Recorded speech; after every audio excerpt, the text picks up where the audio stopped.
This episode of Soul Knowledge takes us to Shelflife in Rosebank, where we look at the details behind this beautiful stained glass window installation.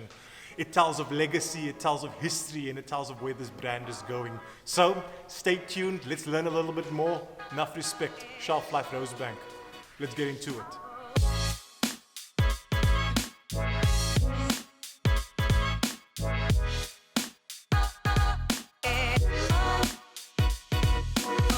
Welcome back to Soul Knowledge, the home of the sneaker story and the home of sports culture insights. I'm your host, Wicomb, and I'm the sneaker evangelist. This visit to Shelflife is significant because when I started off working for Nike in Cape Town, this was one of the independents that have started up with their business. And today, Shelflife is an icon within South African footwear retail. I'm actually in the Johannesburg store right now. This is two stores that they have within South Africa. They originally started in Cape Town and now in Johannesburg. And the space is beautiful. It is really one of the world's premium sneaker destinations to shop in. And the way the space has been curated, the kind of details that have just been left to the consumer to just revel, enjoy, and shop in, has actually made this a place that I wanted to spend a little bit more time in, to just walk through and let you experience what's happening in Johannesburg, South Africa. But the piece of the store that strikes you the most is this behind me. It's a massive stained glass installation that is just riddled with so much detail of the brand's history, of Shelflife's history, that I actually want to walk you through and show you a step-by-step on what exactly is happening through this space. This is an installation that has been done by the Stained Glass Workshop in South Africa, but it's been designed by Studio Muti. So in trying to understand the basics of the mural, we've got to understand where Shelflife comes from. Now initially, this was a place where you could have received all of your finest spray painting goods and also many art supplies. And because the idea of Shelflife spoke so hard to street culture, it just was an organic fit to start getting into t-shirts and accessories, which was the next move. And then it just made sense to start getting on some sneaker brands into the space. Starting off as a nice energy account is where Shelflife found its feet. But then, when many of the brands began to see the amount of heat that pulls behind it, and also that this was a place where people would actually queue to get their product, a lot more investment took place with the space, better product, a lot more work done by the staff. I mean, this has originally gone to market with a guy by the name of Nick, who still owns the place, and a cat called Dr. Zulu. But right now, Nick is running the show. It's his baby completely. The idea of a stained glass, I mean, predominantly you would find that happening in churches, sanctuaries, a place of peace, a place of just calming your mind. And if you have a look at the space and the expanse that has been given to it, it does deliver that beautiful light coming in and just giving you a sense of calm and peace. A place to just pay homage to your love for sneakers, delivered well. If you look at the stained glass window, you will notice that the easy way to interpret is that it is split into two pieces. The first piece is Cape Town, which is where the first Shelflife store went down, and the latter half represents Johannesburg and the rest of the world.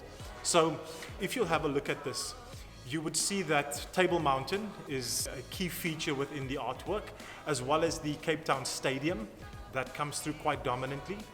And because the first half of the picture speaks of heritage, you will notice the initial Shelflife logo as it stands, graffitied on the side, so you could have a look at how that draws back to that inspiration. Also, when you have a look at the figure within the artwork, this figure represents the initial consumer, a spray painter, an artist, who's actually putting the SL tag on a wall. That speaks to the initial heritage of where this brand was based.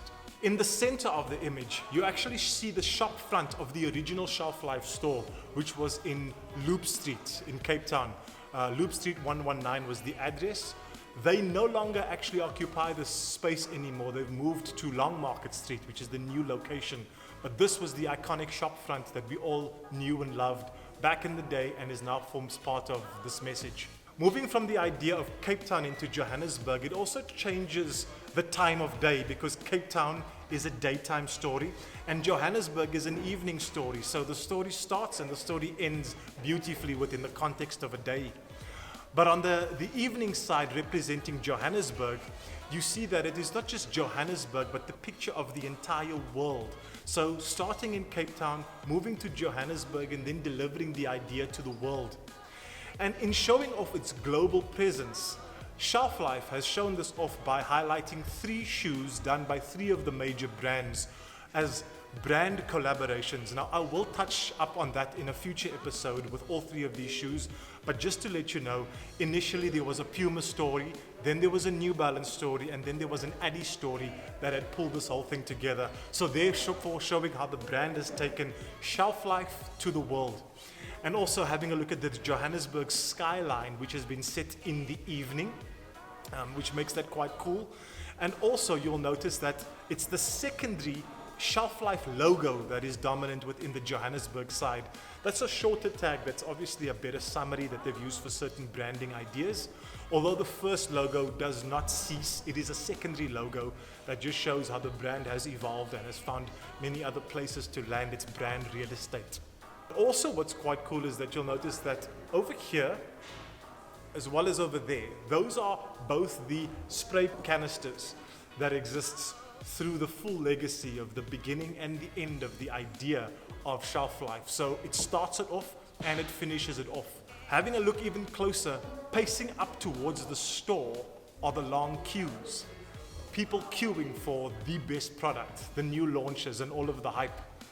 That obviously symbolizes that Shelflife hosts hype product, and it can create hype and energy around its releases, and it has seen many and many a queue of people who have queued up and demanded this product in their lifestyle.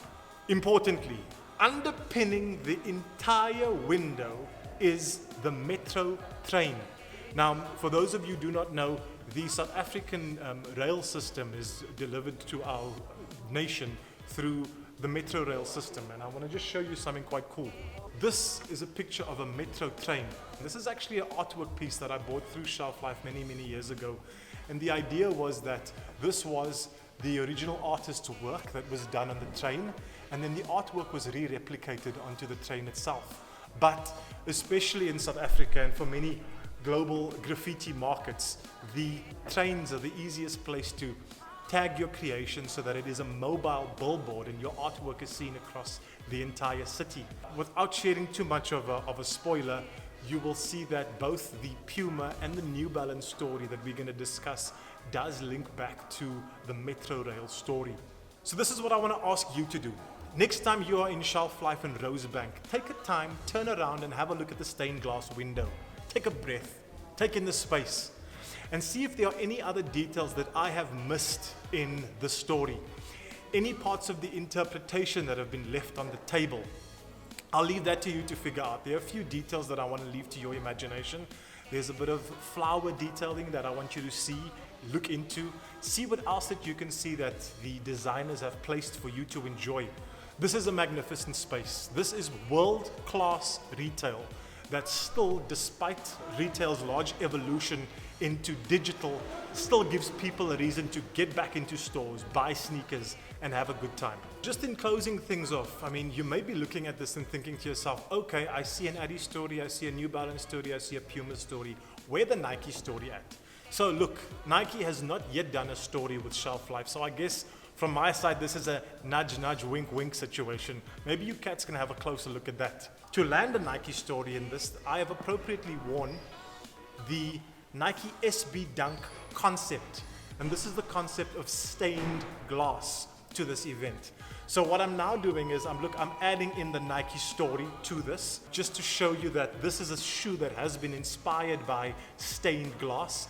And the moment I saw this, and the first time I actually walked into the store, I thought, that's exactly the story that I'm going to tell, because it ties together as well as it does. So for those of you who haven't actually had the opportunity to have a look at the shoe and its detailing, it is just so beautifully executed. And it's one of my personal favorites in the Nike SB story. So make your way through to the store, have a look at the glass, hit me up, tell me what your thoughts are. I know many of you have enjoyed this and are looking forward to this episode. Thank you to the guys at Shelflife for hosting Soleknowledge. They've even given me the opportunity to be in the store after hours, which was quite cool. Thank you for that opportunity. Love the shop, love the space. And guys, hit Shelflife up, give them love, and see what they're all about. A lot of love.